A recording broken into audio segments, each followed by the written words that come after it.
하나님의 부르심에 대해서 같이 나누도록 하겠습니다. 먼저 기억절 말씀 같이 읽도록 하겠습니다. 시작. 우리 조상들의 하나님 여호와를 송축할지로다. 그가 왕의 마음에 예루살렘 여호와의 성전을 아름답게 할 뜻을 두시고. 네, 오늘 말씀은 이렇게 시작합니다. 우리가 하나님이 부르시는가? 그리고 하나님께서는 교육하고 그리고 또 경험 있는 자들, 또 준비된 자들을 부르시는가? 또한 준비되지 않았던 사람들도 부르시는가? 실은 오늘에 있는 부르심에 대해서 그것을 알기는 쉽지 않다고 저자는 이야기합니다. 왜냐하면 그 부르심에는 너무나 다양하고, 그리고 그 부르심에 대한 방법과 그 과정이 어떤 준비된 사람도 있고 안 된 사람들 또한 하나님께서 부르시고 있기 때문입니다. 그래서 오늘은 그 부르심이 무엇인지를 같이 나누면서 우리 배우도록 하겠습니다. 첫째 날 소지입니다. 첫째 날 소지는 에스라와 느헤미야를 부르심입니다. 질문은 이렇게 시작합니다. 에스라 7장 10절은 에스라가에 대해 무엇이라고 말하는가? 에스라는 어떻게 준비되었는가? 그는 여호와의 율법을 구하고 그것을 행하기로 어떻게 결심했는가? 에스라서 7장 10절을 한번 읽어보겠습니다. 시작. 에스라가 여호와의 율법을 연구하여 준행하며 율례와 규례를 이스라엘에게 가르치기로 결심하였더라. 네, 오늘 에스라에 대해서 저자는 에스라가 어떤 부르심의 자격이 있었는지에 대해서 세 가지로 요약합니다. 첫 번째는 에스라는 자원자, 스스로 하나님의 그 부르심에 자원했던 자원자였다고 얘기합니다. 두 번째는 그는 지도자였다라고 얘기합니다. 그리고 세 번째는 성경을 잘 알고 있었던, 율법을 잘 알고 있었던 학자이며 교사였다고 얘기합니다. 그는 그런 자격을 갖추고 그리고 그런 마음의 상태를 가지고 있었다고 얘기합니다. 그러나 오늘 에스라서 7장 10절에 보면은 그가 무엇하기로 결심했다고 하냐면 가르치기로 결심했다라고 얘기합니다. 특별히 이 교과 저자는 이 부분에 대해서 이것이 히브리어 쿤이라는 단어인데 이것을 확고하게 정했다. 하나님을 찾기로 결심했다라고 이야기합니다. 에스라는 성전을 재건하는 그 사명 속에서 그가 어떤 마음으로 그 성전을 재건하기로 했냐면은 확실하고 하나님을 찾기로 결심하는 그 마음으로 했다는 것입니다. 그가 오늘 에스라 7장 10절에서 어떻게 하나님의 성전을 중건하는지에 대해서 어떻게 했냐면은 여호와의 율법을 연구하고 준행하고 가르치고 그렇게 결심했다고 한 것처럼 그가 하나님의 성경을 폈었을 때 교과는 하나님의 뜻을 알고자 성경을 연구했다라고 이야기하고 있습니다. 그래서 이 결과가 어떤 일이었냐면은 에스라는 13년 동안 그 예루살렘 도착해서 한 일이 성경을 가르쳤다고 얘기합니다. 어떻게 보면은 이 성경을 가르친 것이 어떤 큰 변화가 있을 것 같이 보이지 않는 것 같이 느껴지지만은 아무것도 안 한 것 같지만은 실은 성전이 재건하면서 무슨 일이 벌어졌냐면 백성들이 스스로 자발적으로 성경 모임을 소집시키는 그러한 놀라운 일들이 벌어졌고, 그들의 말씀 속의 백성들이 그 자신의 연약함이 뿌리가 다시 강함으로 뿌리가 내려지는 그런 개혁을 일으켰다고 이야기하고 있습니다. 특별히 주석은 에스라에 대해서 이렇게 설명합니다. 에스라는 헌신한 사람이었다. 그의 삶의 목적과 대망은 하나님의 뜻을 알고 하나님과 협력하며 그와 같이 행하도록 다른 이들을 가르치는 것이었다. 그는 당시에 특별한 일을 행하도록 부르신 하나님의 사람이었다.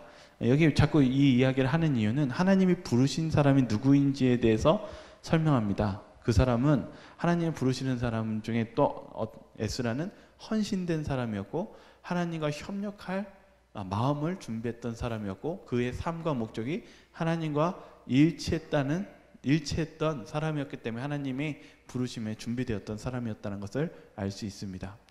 에스라의 모본에 따라 우리는 성경 지식을 사용해야 하지 않겠는가? 우리는 각 사람이 해야 할 정해진 일이 있다. 그 일은 헌신적인 노력에 의해서만 성취될 수 있다. 무엇보다도 먼저 우리는 하나님의 뜻을 알고자 결심할 필요가 있다. 그 다음에 그것들을 실행해야 한다. 아까 에스라는 성경을 연구했던 사람이라고 그랬죠. 근데 그는 그가 헌신적인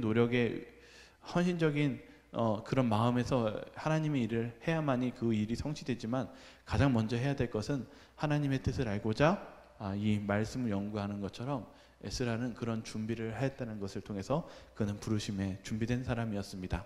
두 번째는 느헤미야에 대해서 이제 배울 것입니다. 느헤미야가 하나님의 부르심에 선택된 이유가 무엇인지에 대해서 한번 성경을 읽어보라고 얘기합니다.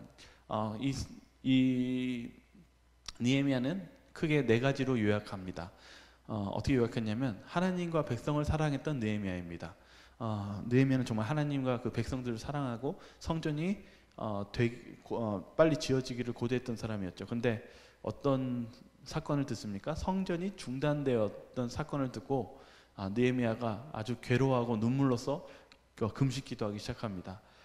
그래서 그는 그런 하나님의 일이 안 됐을 때 슬퍼하는 그런 사람이었고, 그리고 하나님께서 느헤미야를 부르시고 느헤미야가 이제 성전 재건에 사업에 부름을 받았을 때는 사업의 열정과 그리고 스스로 자원을 했다는 사람이었다고 얘기합니다.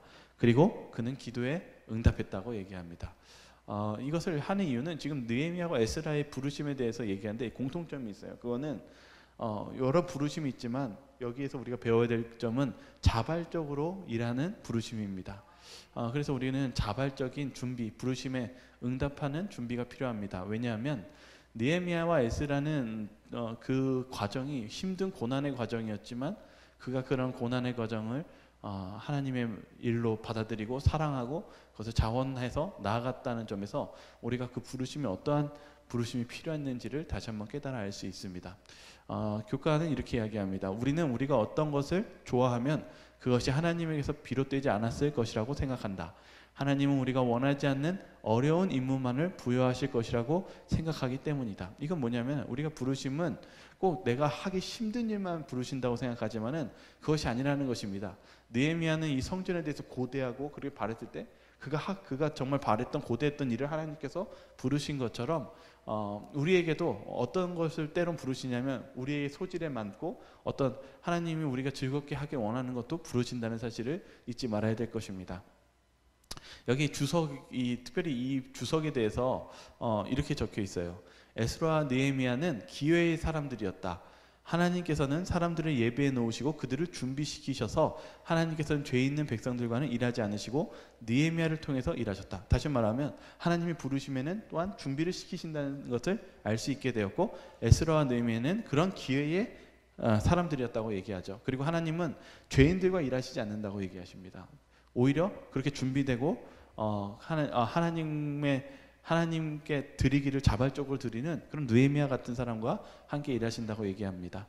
하나님은 그를 존귀히 여기셨다. 주께서는 자기의 사업에서 원칙에 강철같이 굳세고 영적 안목을 잃어버린 사람들의 궤변에는 흔들리지 않은 사람들을 쓰실 것이다. 느헤미야가 하나님에 의해 선택된 것은 그가 주님과 기꺼이 협력했기 때문이다. 우리가 그 주님의 부르심에 우리가 협력할 수 있고 그리고 강철 같은 마음으로 우리가 주님께 나아가는 것이 우리가 에스라와 느헤미야를 통해서 배울 부르심입니다. 둘째 날로 가겠습니다. 둘째 날은 셋째 날과 같이 좀 연결해서 가도록 하겠습니다.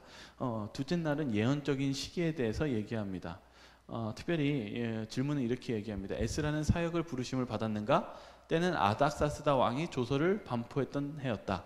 그 해는 예언적으로 얼마나 중요한가? 다니엘서 9장 24절과 27절을 읽어보라. 다니엘서 25절을 좀 읽어보면 이렇습니다. 그러므로 너는 깨달아 알지니라. 예루살렘을 중건하라는 영이 날 때부터 기름 부음을 받은 자 곧 왕이 일어나기까지 7일에와 62일에가 지날 것이요 그 곤란한 동안에 성이 중건되어 광장과 거리가 세워질 것이며. 이게 무엇이냐면은 이 70일이에요. 오른쪽에 그림을 보면은 이 70일에가 있는데 이 70일에가 매우 중대한 사건임을 우리는 알 수 있습니다. 왜 그러냐면 예수님께서 십자가에 달리는 예언된 시간과 그리고 바로 이방으로 그 선교가 일어나는 일들이 있을 것에 대한 예언들, 그런 중대한 사건, 기름 부음 받은 자 예수님에 대한 예언으로서 중대한 사건이 있을 것을 예언한 사건이 70일에입니다. 그런데 왜 예루살렘 중건하는 영이 날 때부터라는 이 기산점을 얘기하는 것일까요? 그것을 좀 더 앞으로 더 가겠습니다.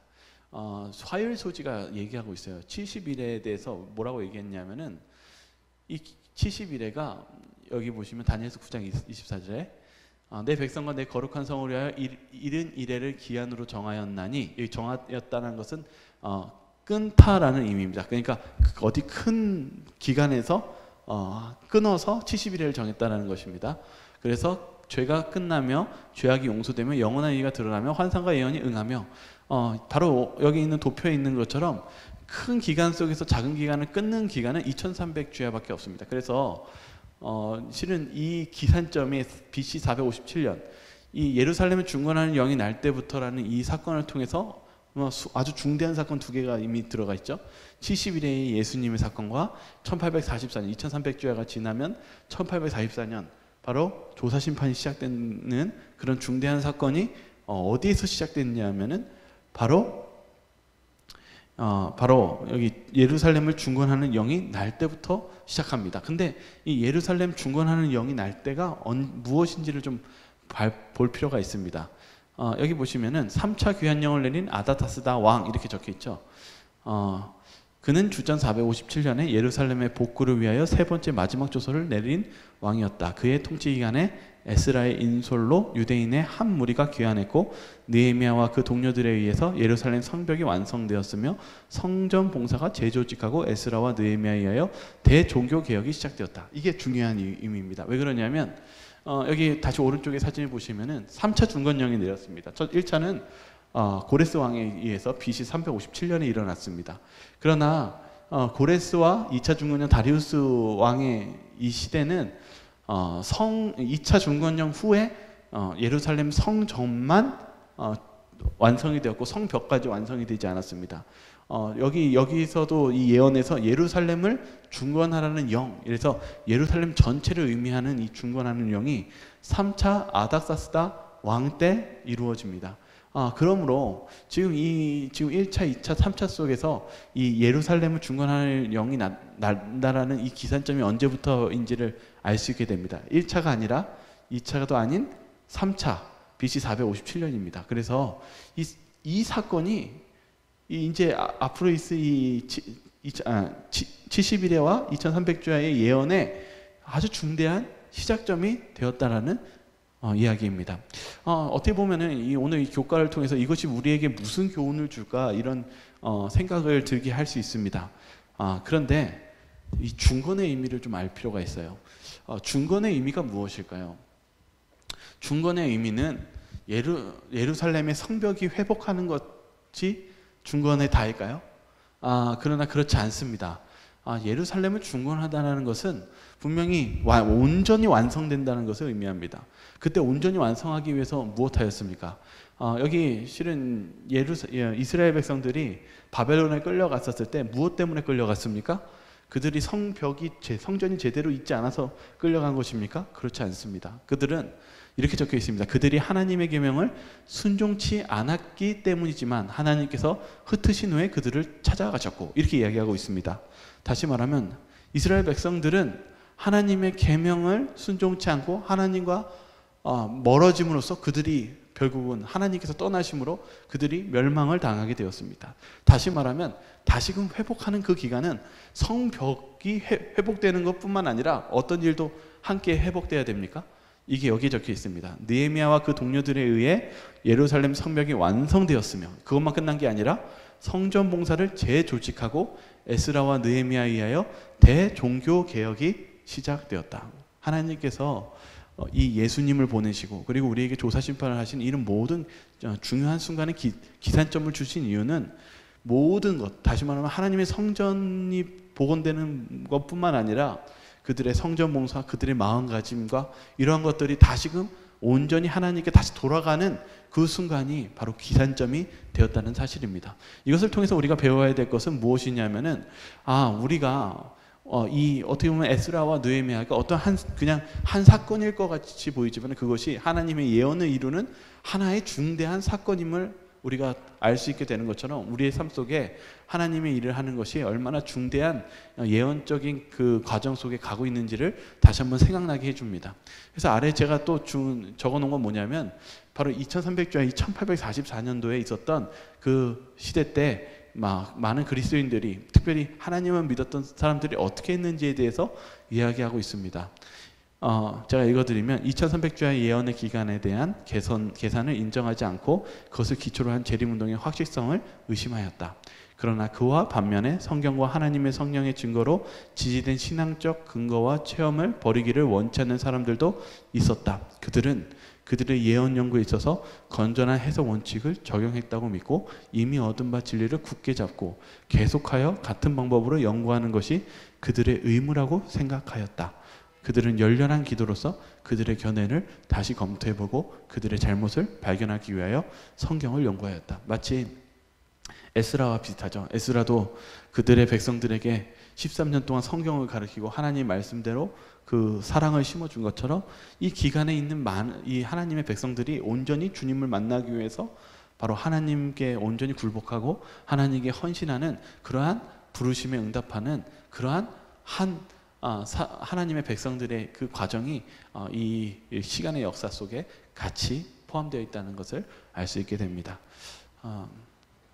다음날 그래서 아까도 읽은 것처럼 바로 이 70일이와 2300주야가 이 큰 역사 속에 그 한 사건이 그대로 연결되어 있음을 우리는 알 수 있게 됩니다. 그래서 어떤 분들은 이 부분에 있어서 좀 헷갈리실 때 오히려 설명하기 어려우시다면 기도를 읽어보시면 좀 더 쉽습니다. 기도가 뭐라고 적혀있냐면 화요일 소지에 세상의 미래를 모두 아시는 하늘아버지, 저를 하늘 백성으로 인도해 주셔서 감사합니다. 예언의 모든 성취 가운데 저희 구원도 포함되기를 간절히 원합니다. 역사와 미래를 주관하시는 아버지를 의지합니다. 이 예언의 모든 성취, 이 모든 순간순간의 성취 가운데 저도 그 가운데 있음을 하나님께 구하고 저도 그런 사람이 되기를 구하는 것처럼 우리가 하는 이 일들이 절대 자그마한 일이 아닌 하나님께서 예언을 성취해 주시고 그리고 하나님의 일을 역사하는 그러한 한 과정임을 우리가 받아들이면서 나아가시기를 바라겠습니다. 넷째 날은 수요일 소지 하나님의 선택입니다. 질문은 이렇게 시작합니다. 로마서 8장 28절과 29절을 읽어보라. 하나님은 어떤 일로 우리를 부르시는가? 하나님은 무엇을 위해 우리를 택하시는가? 로마서 8장은 이렇게 이야기합니다. 우리가 알거니와 하나님을 사랑하는 자 곧 그의 뜻대로 부르심을 입은 자들에게는 모든 것이 협력하여 선을 이루느니라. 하나님이 미리 아신 자들을 또한 그 아들의 형상을 본받게 하기 위하여 미리 정하셨으니 이는 그로 많은 형제 중에서 맏아들이 되게 하려 하심이니라. 여기 하나님께서 부르신 목적에 대해서 뭐라고 얘기하고 있냐면 누구의 형상을 본받게 하기 위함이냐면요. 네, 하나님의 아들인 예수님을 닮도록 하나님께서 우리를 부르셨다는 것입니다. 그러나 그것은 하나님의 강제적인 것이 아니라 우리의 선택에 달려있다는 것입니다. 그리고 선택의 목적은 바로 우리를 의롭고 영화롭게 변화시켜 주시기 위함이라는 것입니다. 이것을 좀 잘 읽어보면은 우리가 부르심의 과정을 좀 이해하는 데 도움이 됩니다. 왜냐하면 우리가 부르심을 있는 이유는 예수님을 닮도록 하기 위해인데 그것은 우리의 선택에 달려 있습니다. 그러나 우리가 그 선택을 한다면은 그 변화가 우리 스스로 있는 변화가 아니라 하나님에 의해서 그 의롭고 영화로운 하나님에 의해서 바뀌는 변화를 약속하셨습니다. 이 이야기를 하는 이유는 이제 이 부분에 있어서 이 성경절에 대해서 산상보호는 이렇게 이야기합니다. 이 높은 이상을 도달하기 위해서 우리는 영혼을 넘어지게 하는 것을 버려야 한다. 죄가 우리를 사로잡는 것은 의지를 통해서이다. 의지를 굴복시키는 것은 눈을 빼버리거나 손을 베어버리는 것으로 표현하고 있다.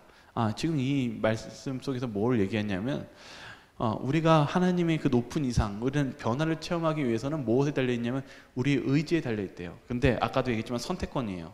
우리가 하나님을 선택하면 그분은 우리를 분명히 변화시켜 주실 것입니다. 그러나 그 의지를 굴복시키는 많은 유혹들이 있는데 예수님께서 뭐라고 얘기했냐면은 그 잘못된 길을 갔을 때는 오히려 그 손이 그러면은 그 손을 자르고 눈을 빼버리라는 그런 말씀의 교훈이 바로 여기와 관련이 있다는 것입니다.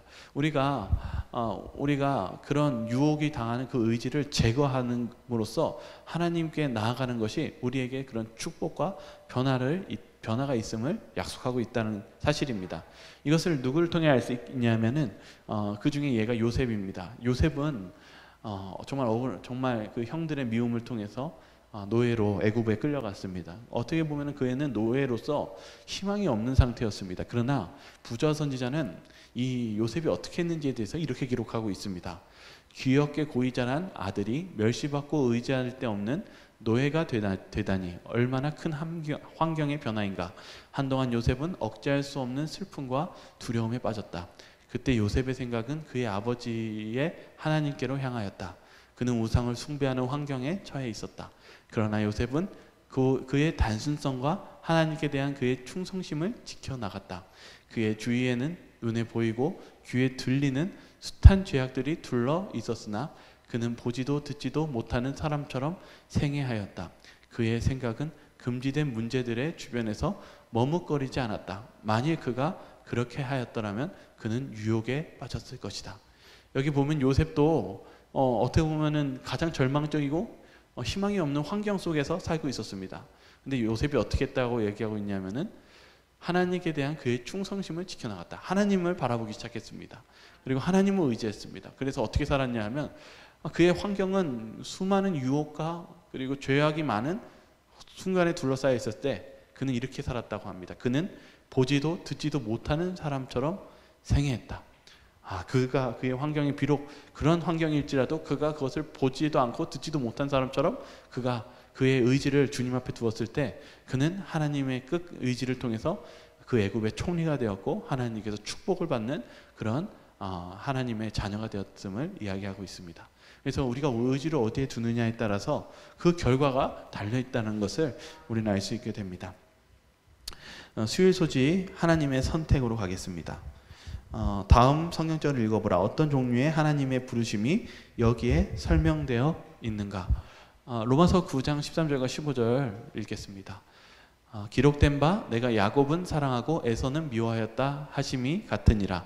모세에게 이르시되 내가 긍휼히 여길 자를 긍휼히 여기고 불쌍히 여길 자를 불쌍히 여기리라 하셨으니.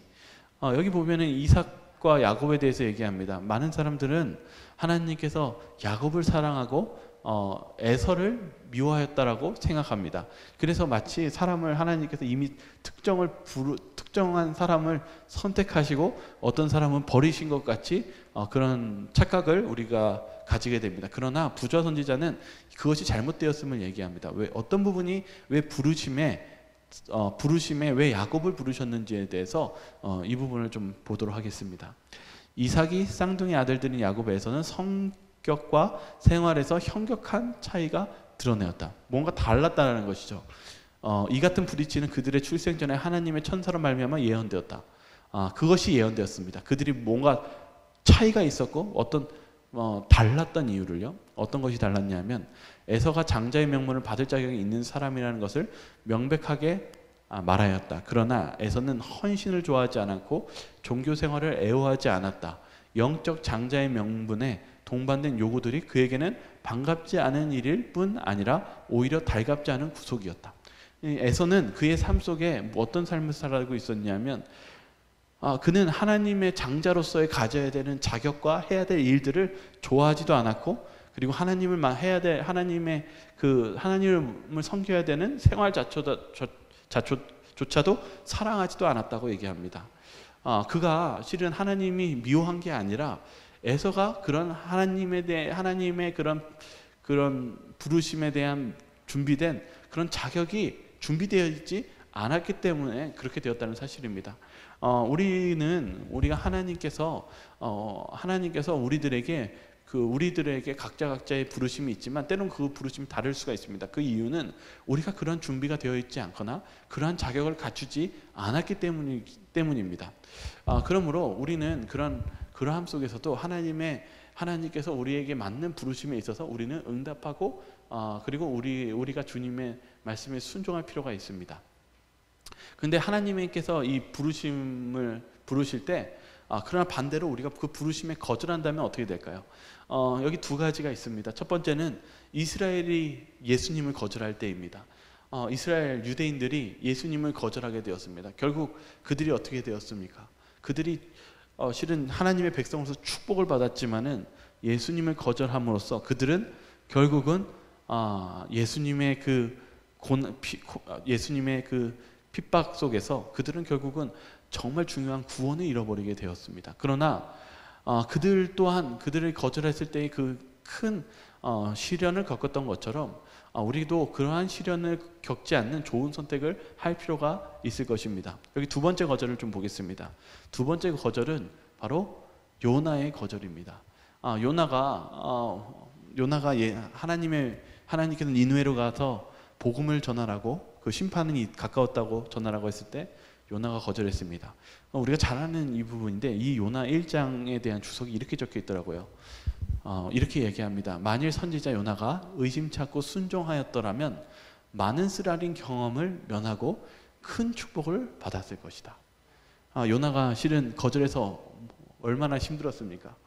바다에 빠져서 물속에 물고기 밥이 되고 심지어 어렵게 들어가서 복음을 전하고 박넝쿨에서 정말 태양빛을 맞는 그런 경험을 했는데, 만약에 순종했더라면 뭐라고 얘기했냐면은 쓰라린 경험을 피하고 큰 축복을 받았을 것이라고 얘기합니다. 우리는 때로는 하나님의 부르심에 대해서 또 거절하거나 또한 그 응답을 미루는 그런 경험을 할 때가 있습니다. 그러나 우리가 하나님의 부르심을 응답한다면 하나님께서 우리에게 주시는 더 축복되고 더 쓰라린 경험이 없는 그런 우리에게 좋은 축복을 우리에게 주신다는 사실도 잊으면 안 되겠습니다. 여기 또 다른 주석은 이렇게 이야기합니다. 하나님은 당신의 지혜 가운데 당신의 목적을 이룰 대리자를 선택한다. 만일 하나님의 택한 자가 어떤 일을 이루지 못할 때 그분은 그들을 대신하여 다른 이들을 택한다. 사람들은 하늘의 계획에 협력하라고 권고를 받고 있으며 여호와가 그들을 부르지 않았으면 다른 박질하지 말아야 한다.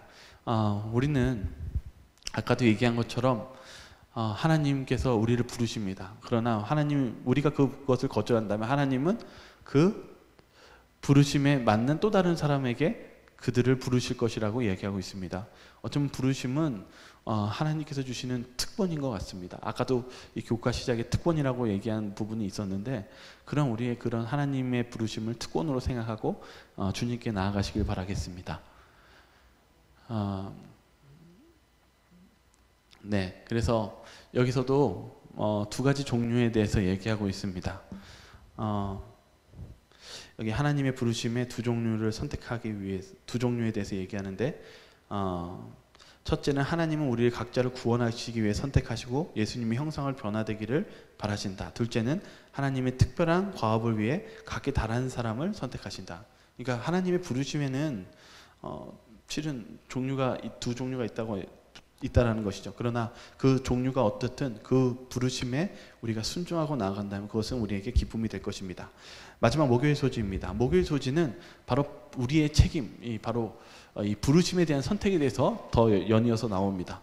하나님께서는 우리를 부르십니다. 근데 여기 교과는 뭐라고 얘기했냐면 이렇게 얘기했어요. 우리가 하나님께 부름을 받았을지라도 여전히 그러한 부르심을 수용할지 거부할지에 대해서는 선택의 자유가 있다. 우리는 하나님의 부르심에 대해서 응답할지 그렇게 안 할지 자유가 있어요. 우리가 잘 알다시피 사울 왕이 하나님의 부르심을 받았던 사람입니다. 사울 왕이 이 하나님의 부르심을 처음 받았을 때 그가 어떻게 하나님이 왜 사울을 부르신지에 대해서 이렇게 설명하고 있어요. 사울을 부르신 이유는 스스로 작게 여겨서 하나님의 가르침을 배울 수 있었기 때문이다. 사울은 처음엔 겸손하고 두려움이 많았던 사람이었습니다. 그가 그런 마음이 있을 때 하나님께서는 그를 부르셨습니다. 그런데 그가 뒤로 갈수록 어떻게 됩니까? 실은 하나님에 대한 부르심에 대해서 온전히 응답하지 않기 시작합니다. 자신의 멋대로 제사를 지내기도 하고요. 심지어는 어떤 승리에서 하나님께서 취하지 말라는 재물들을 자신의 욕심을 내서 취하기도 합니다. 결국은 이 사울은 버림을 당하게 됩니다. 그 결과를 우리가 바라보면서 우리가 실은 어떠한 하나님의 부르심에 선택을 해야 되는지를 한번 생각해 볼 시간이 필요한 것 같습니다. 두 번째 질문은 이렇게 시작합니다. 출애굽기 3장 4장을 읽어보라. 누군가 어떤 과업을 위해 하나님의 부름을 받을 때 무슨 일이 벌어지는가? 우리 이제 마지막 얘기는 바로 이 모세 이야기로 시작합니다. 모세가 하나님을 부르셨을 때 사울왕이나 다른 에스라와 느헤미야 같이 바로 자발적으로 받지 않았어요. 어떻게 했는지 한번 읽어보겠습니다. 시작. 모세가 여호와께 아뢰되 오 주여 나는 입이 뻣뻣하고 혀가 둔한 자니이다. 이제 가라. 모세가 이르되 오 주여 보낼 만한 자를 보내소서. 모세는요 거절하고 변명했습니다. 그래서 실은 모세는 하나님의 부르심에 대해서 실은 좀 마음속에서 가기 싫어했어요. 그런데 결국은 어떻게 됐습니까? 순종하고 나아갔습니다. 그래도 나아갔습니다. 나아가니 모세가 어떻게 됐습니까? 특별히 모세는 정말 이 성경 안에서 좋은 지도자 중에 한 사람이 되었습니다. 정말 하나님과 가까운 그런 지도자가 되었고, 그러한 모세가 누구를 통해서 변화되었습니까?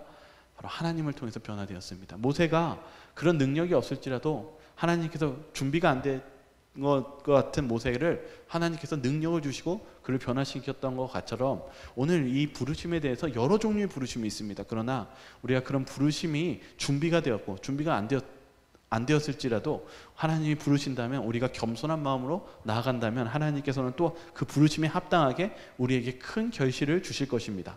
그래서 오늘 이 과정 속의 부르심에 있어서 우리는 뭐라고 좀 결론이 가냐면은, 실은 부르심의 종류는 다양합니다. 그러나 이 부르심에 우리가 순종한다면 하나님께서는 축복을 주시고 또한 우리에게 또한 놀라운 능력과 그러한 하나님의 섭리를 이끌어 주실 것입니다. 그리고 에스라와 느헤미야가 그들이 한 일이 바로 하나님의 성전을 재건축하는 어떤 한 일이 부분이었지만은, 그들이 한 일들이 바로 하나님의 그 예언 속에서 예수님의 십자가뿐만 아니라 그런 예수님의 2300주야의 재림과 그리고 마지막 시대를 가는 그런 과정 속에 있었다는 걸 통해서 우리가 하는 일이 자그마한 일일지라도 그것이 하나님의 이 재림과 우리의 하나님의 역사의 사명의 한 부분임을 잊지 않고 우리가 그런 부분에 순종하며 하나님께 헌신하는 그런 자가 되시기를 바라겠습니다. 여기서도 뭐라고 얘기했냐면은 이렇게 얘기하고 있어요. 끝내 그는 대놓고 하나님께 다른 사람을 보내시라고 요구했다. 모세가 그렇게 얘기했죠. 그럼에도 불구하고 우리는 이렇게 흠이 많은 모세가 얼마나 능력 있는 지도자가 되었는지를 그의 이야기를 통해 읽을 수 있다. 우리가 하나님의 부르심은 그분이 하실 수 있기 때문에 그분이 우리를 부르시는 것입니다.